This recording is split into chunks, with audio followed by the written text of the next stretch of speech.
Hello friends, मेरा नाम है राजलक्ष्मी गर्ग और स्वागत है आप सभी का मेरे YouTube channel stories with Rajalakshmi में। आज हम एक बहुत ही इंटरेस्टिंग सी स्टोरी सुनने वाले हैं, पर उससे पहले मुझे ज़रा ये तो बताइए कि आपके साथ भी ऐसा होता है कि सुबह उठने में, ऑफिस जाने में, एक्सरसाइज करने में, पढ़ाई करने में हमेशा मोटिवेशन की कमी महसूस होती है। हमेशा आपको अपने आप को पुश करना पड़ता है या फिर कोई और ही आपको हमेशा कह रहा होता है कि चलो उठो, काम करो, चलो काम करो, पढ़ाई करो, एक्सरसाइज करो। क्या आप काम बॉस की डर की वजह से, प्रमोशन या इंसेंटिव के लालच में या वाहवाही लूटने की वजह से करते हैं? अगर इनमें से कोई भी कारण है जिस वजह से आप काम करते हैं तो यकीन मानिए ये कारण ख़त्म होते ही आपका मोटिवेशन ख़त्म हो जाएगा। ये सारे एक्सटर्नल फैक्टर्स जैसे ही ख़त्म होंगे आपके काम करने की इच्छा भी ख़त्म हो जाएगी। इसीलिए तो कहते हैं carrots and sticks don't work. तो वो कौन से कारण हैं जिनसे हम हमेशा सेल्फ मोटिवेटेड रह सकते हैं? ऐसा ही एक दृष्टांत हम श्री राम कथा में से सुनेंगे। हम सभी जानते हैं कि श्री राम के जीवन में कई कठिनाइयाँ आई, पर कभी किसी को उन्हें कहना नहीं पड़ा कि चलो उठो राम, तुम्हें काम करना है। हमेशा वो अपने पथ पर अग्रसर रहे बिना किसी की समझाइश के। आइए सुनते हैं ऐसी ही एक दृष्टांत और जानते हैं उसके पीछे के साइकोलॉजिकल रीजंस। जी हाँ, मेरे साथ इस वीडियो के अंत तक बने रहिए और हम समझेंगे कि क्या साइकोलॉजिकल रीज़न है सेल्फ मोटिवेशन और सेल्फ डिटर्मिनेशन के। तो आइए शुरू करते हैं आज की कहानी।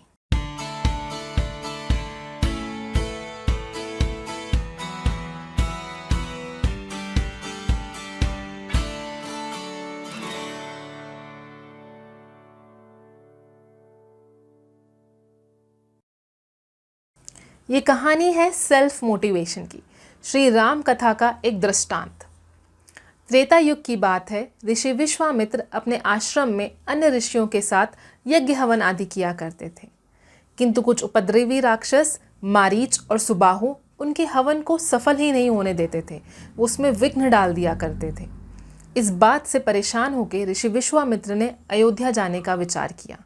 उन्होंने सोचा कि वे महाराजा दशरथ से उनके कुमार राम और लक्ष्मण मांग लाएंगे और इन उपद्रवी राक्षसों का संहार करवाएंगे। ऐसा मन में विचार करके ऋषि विश्वामित्र अयोध्या की ओर अग्रसर हुए। अयोध्या पहुंच के महाराजा दशरथ ने उनका खूब स्वागत सत्कार किया, किंतु जैसे ही महाराजा दशरथ को ऋषि विश्वामित्र के आने की मंशा पता चली, उनका मन विचलित हो गया। उनका मन राजा की जगह पिता का हो गया। वे महर्षि विश्वामित्र से बोले, गुरुवर, आप चाहें तो मेरे प्राण ले लें, किंतु मेरे प्राणों से प्रिय राम लक्ष्मण ना मांगे। आप स्वयं विचार कीजिए, ये दोनों सुकुमार बालक मात्र 16 वर्ष के कैसे इन राक्षसों का संहार करेंगे? वो मायावी राक्षस हैं। मेरे तो बालक बहुत कोमल हैं, सुकुमार हैं। आप कृपया कर मेरी सेना ले जाएं। आप चाहें तो मैं आपके साथ चलता हूँ, किंतु मेरे बालकों को ना मांगे। ऋषि विश्वामित्र तो दृढ़ निश्चय करके आए थे कि वो चाहेंगे कुछ और नहीं, केवल राम और लक्ष्मण। महाराजा दशरथ बड़ी दुविधा में पड़ गए। उन्हें समझ ही नहीं आ रहा था कि इस समस्या का समाधान कैसे करें। जैसे ही ये बात श्री राम को पता चली, वे तुरंत महाराजा दशरथ के पास आए और बोले, पिताजी, मैं जाऊंगा, आप मुझे आज्ञा दीजिए। आप मेरे और लक्ष्मण के जाने का प्रबंध करिए। राजा दशरथ बोले, राम, तुम्हें पता नहीं वहाँ कितनी दिक्कतें हैं। अरण्य है, वहाँ पे अनेक तरह के हिंसक पशु पक्षी और मायावी राक्षस हैं। तुम कैसे उनका संहार करोगे? श्री राम बोले, पिताजी, आप मुझ पे भरोसा कीजिए और मेरे और लक्ष्मण के जाने का प्रबंध करिए। इतने में राजगुरु वशिष्ठ कहते हैं कि राम, एक काम करो, अब जब तुम जा ही रहे हो तो साथ में अयोध्या की सेना भी ले जाओ, इससे तुम्हारा बल और बढ़ेगा। श्री राम गुरु वशिष्ठ की तरफ मुस्कुराकर कहते हैं, नहीं गुरुवर, मैं अकेला ही जाऊंगा, अयोध्या की सेना की कोई ज़रूरत नहीं। आप मुझे आशीर्वाद दीजिए। और ऐसा कह के श्री राम और लक्ष्मण ऋषि विश्वामित्र के साथ जाने के लिए तैयार होते हैं। ऋषि विश्वामित्र, श्री राम और लक्ष्मण जंगल के कठिन रास्तों पर पैदल चले जा रहे हैं। बीच में विश्वामित्र श्री राम से उनके मन की बात जानने के लिए कुछ बातें पूछते हैं, और इसी में छुपा है श्री राम के सेल्फ मोटिवेशन का राज। ध्यान से सुनिएगा। विश्वामित्र श्री राम से पूछते हैं, राम एक बात बताओ, तुम मेरे साथ आने के लिए तैयार क्यों हुए? क्या कारण था कि तुम मेरे साथ चल दिए? श्री राम अपने चिर परिचित मुस्कान में ऋषि विश्वामित्र से कहते हैं, गुरुवर, आप जन कल्याण का कार्य कर रहे हैं, मैं भी इस जन कल्याण के कार्य में अपनी आहुति देना चाहता हूँ। ऐसे तो मुझे रोज़ अलग अलग भेष धारण करके जनता का, प्रजा का हाल जानने के लिए नगर में निकलना पड़ता है, किंतु आज मुझे ये अवसर प्राप्त हुआ है कि मैं आपके साथ जाके अपनी प्रजा को भय मुक्त कर सकूं, उनके कल्याण के लिए कुछ कार्य कर सकूं, तो मैं ये अवसर कैसे खो देता। इसीलिए मैं आपके साथ आपके जन कल्याण के कार्य में सहयोग करने के लिए आया हूँ। ऋषि विश्वामित्र खुश होते हैं। वो फिर राम से पूछते हैं कि अच्छा ठीक है, तुम जन कल्याण के कार्य के लिए मेरे साथ आए हो, पर तुम अपनी सेना साथ क्यों नहीं लाए? क्या कारण था कि तुम अकेले ही चले आए? श्री राम कहते हैं, गुरुवर, इसमें कुछ मेरा ही स्वार्थ है। गुरु वशिष्ठ के आश्रम में हमने कई विद्याएं सीखी। उन्होंने हमें अस्त्र शस्त्र, नीति शास्त्र, अनेक कलाओं में पारंगत किया। अब समय आ गया है कि मैं इन विद्याओं का उपयोग करूं। मैं स्वयं को परखना चाहता हूं कि मैंने कितना सीखा और मुझे कितना आता है। मैं स्वयं को परखने के लिए यहाँ आया हूँ। इसलिए गुरुवर, मैं आपके साथ अकेला ही आया हूँ।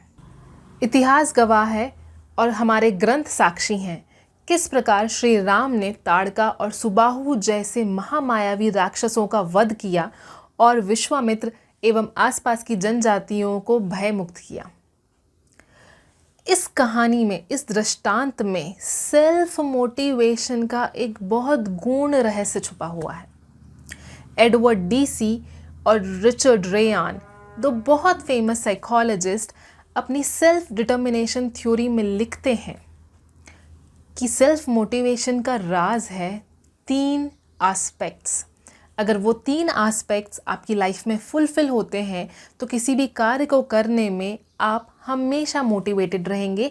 किसी और को आपको उसके लिए प्रेरित करने की ज़रूरत नहीं पड़ेगी। क्या है वो 3 फैक्टर्स? उसको बोलते हैं arc principle, ARC, where A stands for autonomy, R stands for relatedness and C stands for competence। जी हाँ, autonomy मतलब जो भी कार्य हम कर रहे हैं, अगर हम ये सोच के करते हैं या फिर हम ये मानते हैं कि ये कार्य हम इसलिए कर रहे हैं क्योंकि हम चाहते हैं, हम पूरी स्वायत्ता से वो कार्य कर रहे हैं, उस कार्य को करने के पीछे हमें किसी ने कहा नहीं है, और क्योंकि हम खुद ये कार्य कर रहे हैं, हमारा मोटिवेशन बहुत ज़्यादा रहता है। आप खुद ही देखिए, अगर आपसे कोई कहता है कि यार डाइटिंग करो, एक्सरसाइज करो क्योंकि वो अच्छी है, तो आप नहीं करते हैं, आप या थोड़े टाइम के लिए करेंगे। पर अगर आप स्वयं डाइटिंग और एक्सरसाइज करना चाहते हैं तो वो आप लंबे समय तक करते रहते हैं। यहाँ पर भी श्री राम ने कहा कि मैं जाऊँगा। वो चाहते तो मना कर देते, उन्हें जाने की आवश्यकता ही नहीं थी। एनीवे वो राजकुमार रहने वाले थे। और दूसरा फैक्टर है रिलेटेडनेस।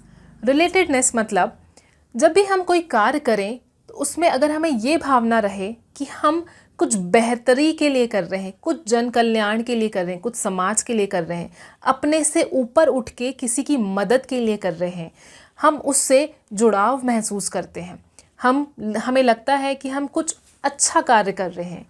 जो भी कार्य हम करते हैं, अगर उस कार्य को करने में हमको ऐसा महसूस होता है या हम इस मंशा से करते हैं कि हम अपने से बढ़कर किसी और के लिए कुछ सोशल वर्क, कोई भलाई का कार्य, कुछ जन कल्याण का कार्य करते हैं, तो उस कार्य को करने का मोटिवेशन हमेशा हाई रहता है। किसी और को उसके लिए हमें प्रेरित नहीं करना पड़ता कि चलो दान करो, चलो लोगों की मदद करो, वो आप अंदर से इंट्रिंसिकली करते हैं। तीसरा फैक्टर कॉम्पिटेंस।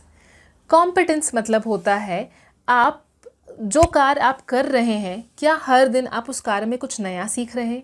क्या आप अपनी स्किल्स को अपग्रेड कर रहे हैं?